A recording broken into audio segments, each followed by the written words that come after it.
Graça e a paz do Senhor.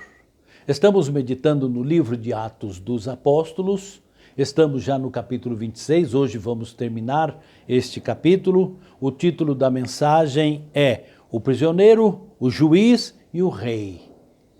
O texto está nos versículos 20 a 32 do capítulo 26, leio assim.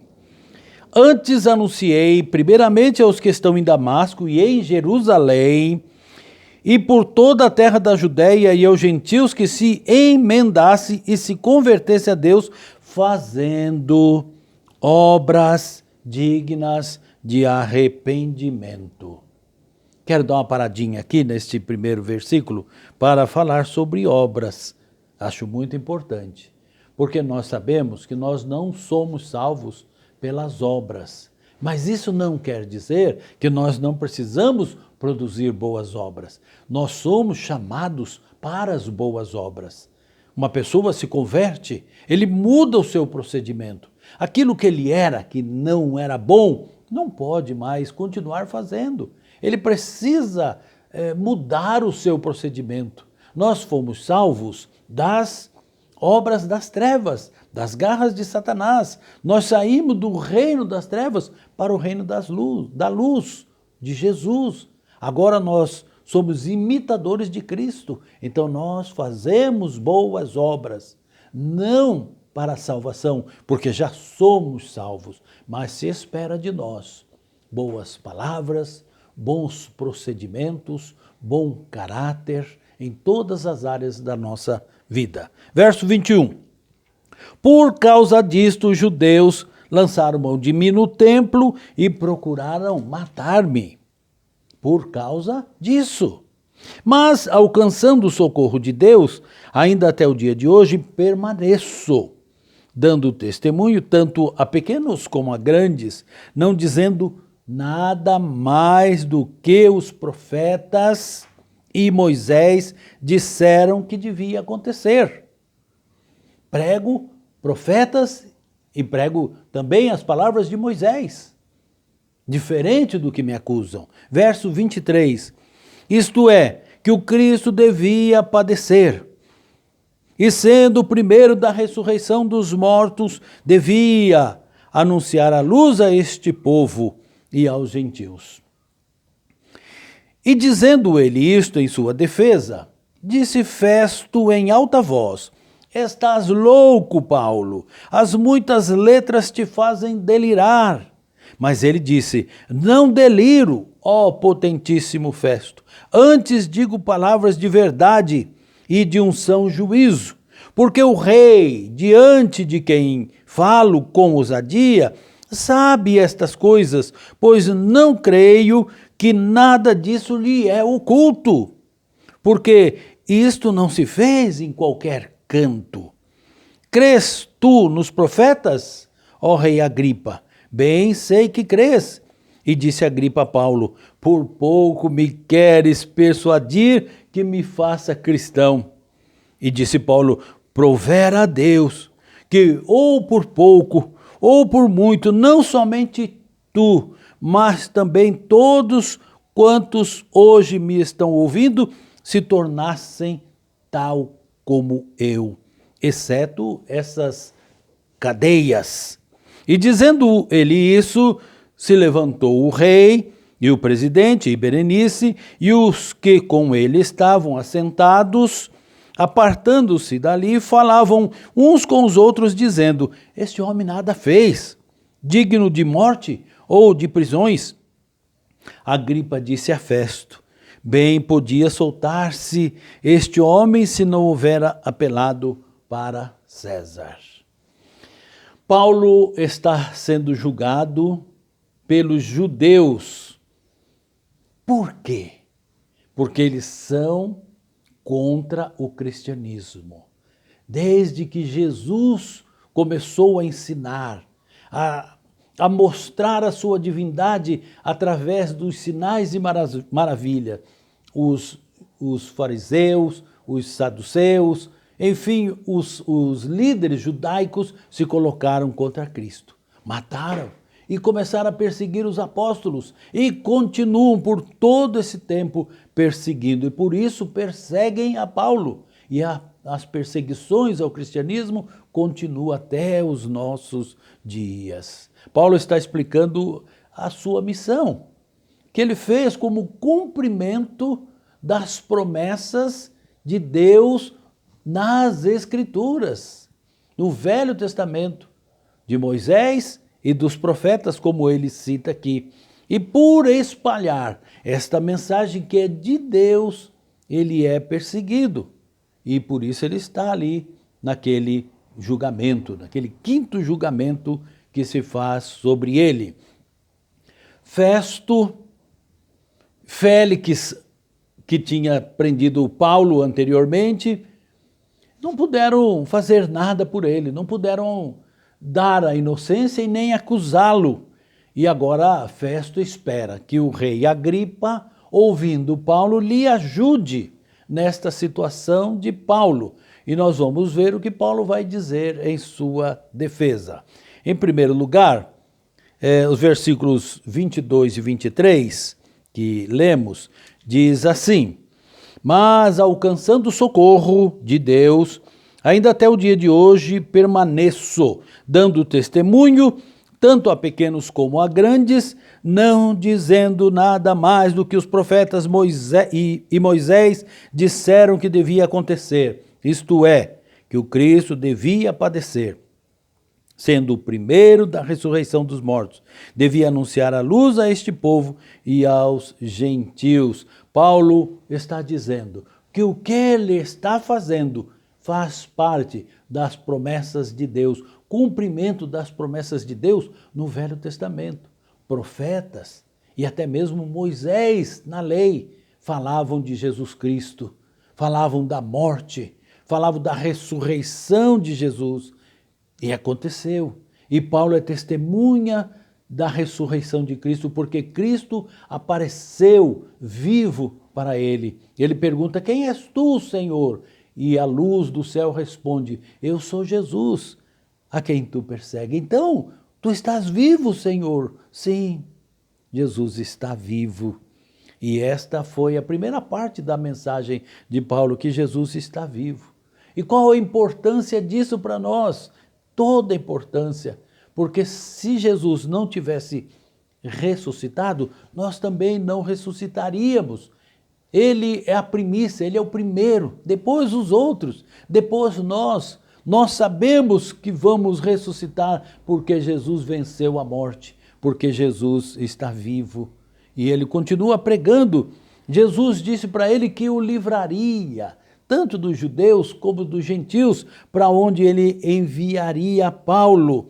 E Paulo declara isto. E isto também nos conforta, nos alegra, porque o mesmo Jesus que livrou Paulo da morte é o mesmo que nos livra também. Aí você pode perguntar, mas ele não livrou outros da morte. Até mesmo Paulo morreu.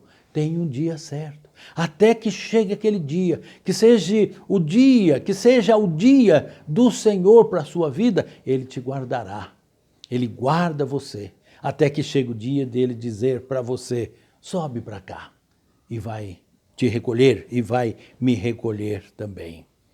Em terceiro lugar, ele pregou também sobre a sua responsabilidade. E é maravilhoso o versículo 19, que li na semana passada, quando terminei a mensagem, que diz assim: pelo que, ó rei Agripa, não fui desobediente à visão celestial.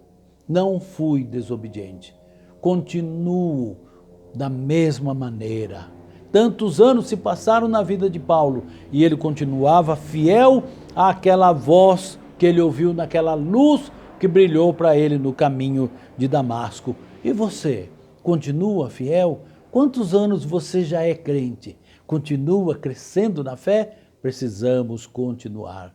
Eu já tenho 40 anos que sou convertido.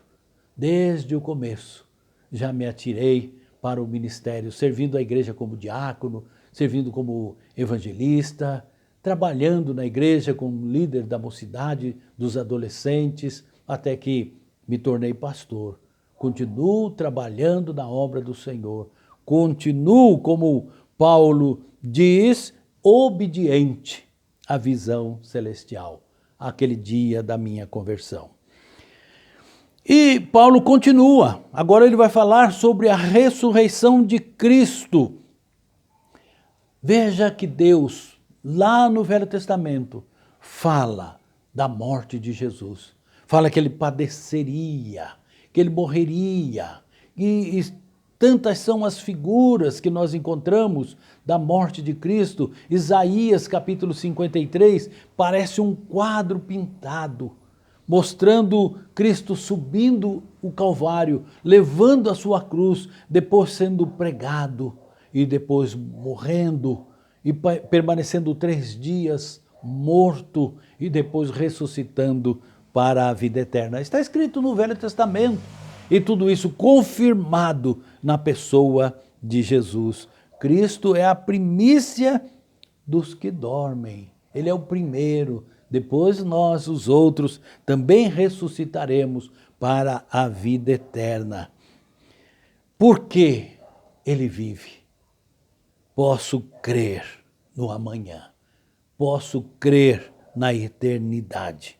Hoje posso ter lutas, posso ter lágrimas, tristeza, dores, mas eu sei que está reservado para mim uma herança eterna de Cristo nos céus para toda a eternidade, onde não haverá mais dor, lágrima, morte, separação, saudade.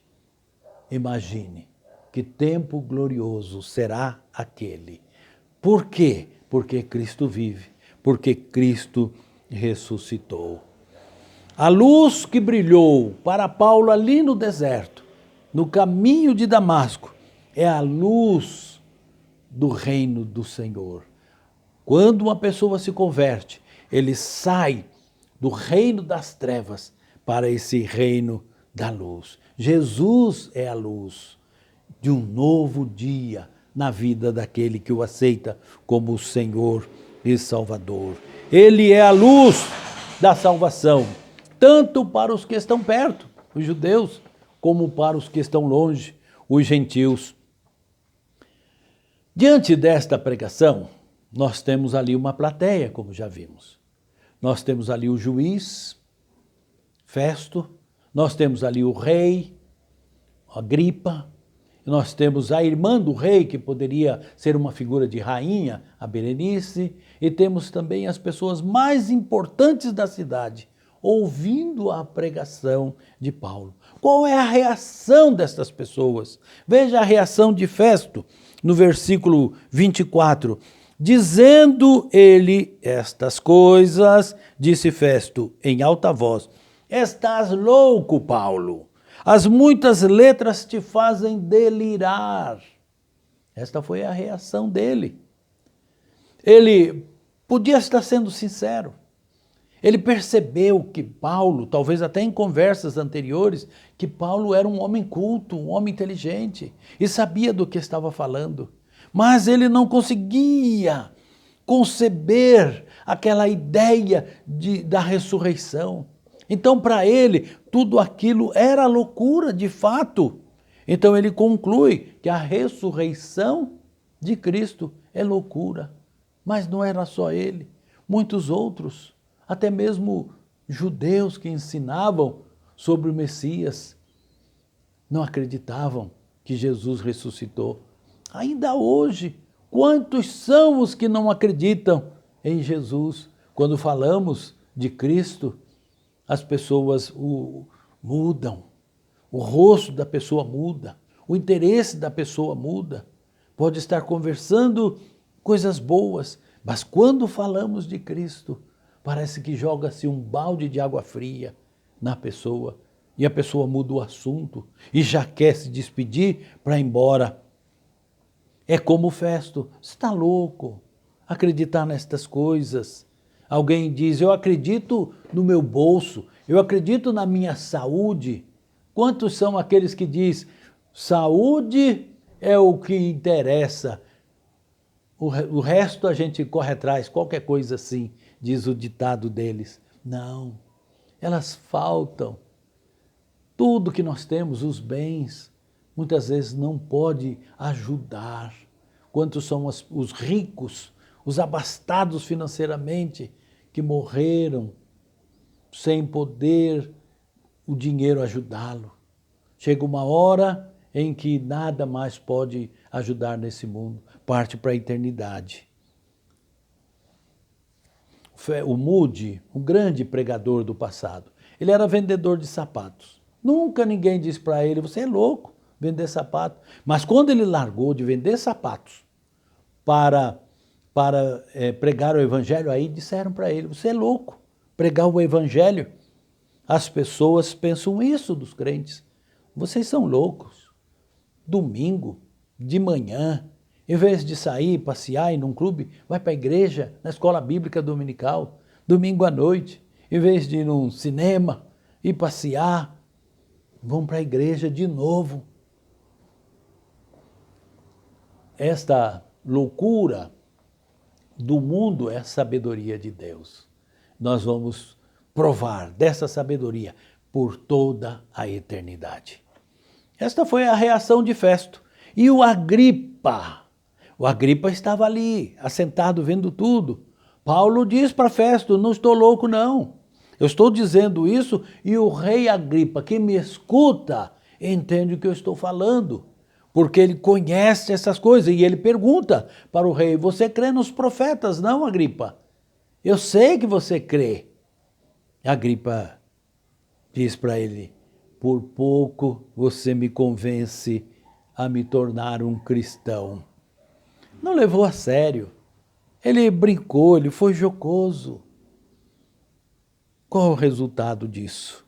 Festo, Agripa, onde é que eles estão? Talvez, se não tenham mudado a posição deles com relação a Cristo, estão no inferno. E ali ouvindo as suas próprias palavras. Você está louco, Paulo. Louco estou eu, enlouquecido e sofrendo neste lugar sem saída. E Agripa, por pouco você me convence, por pouco ele deve gritar no inferno, por pouco eu escapo daqui. Mas não escapei. Quantas pessoas sofrem ainda lá no inferno e sem saída. 3 personagens nós vimos aqui. O prisioneiro, o juiz e o rei. É bom conhecer esses personagens e poder meditar sobre eles. Você pode agir muitas vezes de acordo com um ou com outro desses 3 personagens, mas que Paulo seja o exemplo na sua vida, porque ele sim está no céu, recebeu já a coroa de glória, que um dia ele vai depositar nos pés de Cristo, quando junto toda a igreja estivermos cultuando a Cristo nos céus. Amém? Deus te abençoe e aplique esta palavra no seu coração. Amém.